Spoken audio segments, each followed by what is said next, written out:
Hello guys, in this video I'm going to show you how to log out from the BestJobs application.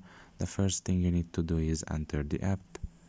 After you're done with that and you're in the home page, you should look at the bottom of your right corner and there you will see a profile. Press on it and you can see here in this page that just appeared to you the last option, which is log out.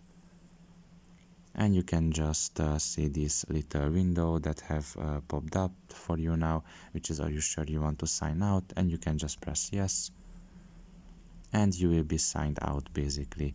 And if you want to sign in back again, you can just sign in with Facebook basically, with your Google account, or with this third option, which is the LinkedIn. So pretty much this is all about it. I hope this video was helpful to you. Thank you for listening and see you next time. Bye bye.